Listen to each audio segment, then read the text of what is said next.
more. We're joined now by Hila Najibullah. She is an author and researcher on the reconciliation in Afghanistan and the daughter of the late Afghan president Najibullah. She joins us now from Zurich. Thanks so much.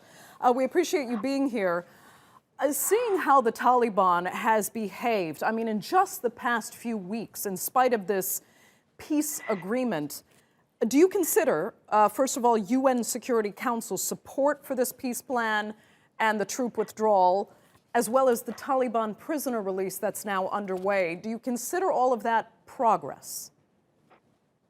To just put this in a larger perspective, when Mr. Khalilzad started the negotiations for the peace process a year and a half ago almost, he came up with a 4-point agenda.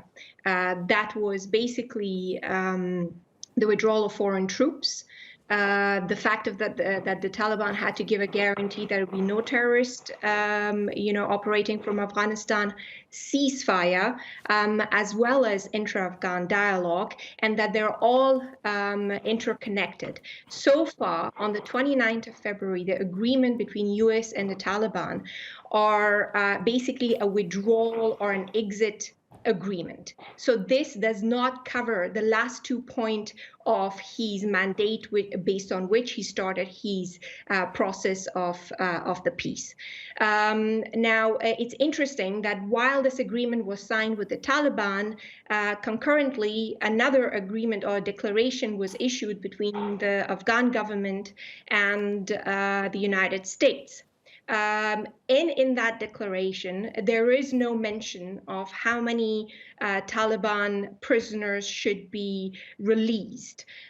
So a 1,500 release of the Taliban prisoners are basically a goodwill gesture by President Ghani. However, this does not mean that this is progress, because I personally think that issue of the release of the prisoner must have been or should have been a part of the negotiations between the Afghans themselves, that is the Taliban and the government. Who is in charge as to what needs to be done with the prisoners who have got blood on their hands? Right. What about justice? What about their role in terms of integration back to the society? This needs to be widened up for the Afghan people to take a decision as well. I mean, because they are effectively convicted criminals with an entrenched Taliban mentality now being released into society. What kind of danger does that pose? But that's precisely the point I'm making. So it's a goodwill gesture to have the Taliban, come on the negotiating table for intra-Afghan talks. However, sadly, when you look at the agreement, the Taliban don't even recognize the Afghan government as their negotiating partner. It just keeps talking about the Afghan. Actually, let me make myself clear. I'm asking you personally when I say what kind of danger do they pose. Are you scared? As a woman in Afghanistan, or I'm sorry, you're in Zurich right now, but with your family and friends in Afghanistan, are you scared that these men will be released back out in society? Look, here's the interesting thing. In the past few weeks since the agreement has been signed, on my social media account, they've constantly been supporters of the Taliban, or constantly posting images of my father's hanging body, saying this is what's going to happen to you. And that itself demonstrates the violence, the violent behavior and mentality that the Taliban carry. For me, I am not scared, probably because also physically I'm outside Afghanistan. But for those who are physically in Afghanistan, right? What does that mean? How long should their rights be undermined and not considered? What about justice? They have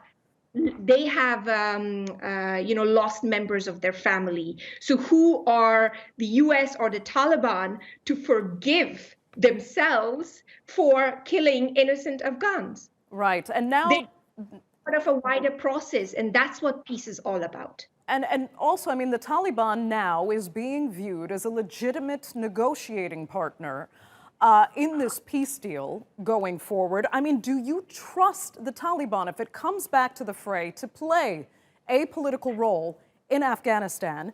Do you trust them to continue, I should say, to begin respecting women, respecting women's role in society and in government, as well as some people have mentioned their potential cooperation with Daesh, a growing terrorist force in Afghanistan that does in many ways share very similar ideology. Do you trust the Taliban to keep its promises? Trust is a loaded word in peacemaking. And let's just put it this way. So far, whatever the negotiation and agreement that has achieved, it shows that the Taliban have not or for that matter, the negotiations between US and the Americans have not fulfilled the criteria of trust building. The Afghan government was kept out of it. The notion of transitional justice is not even considered. The fact of the matter that women have not been included in the process.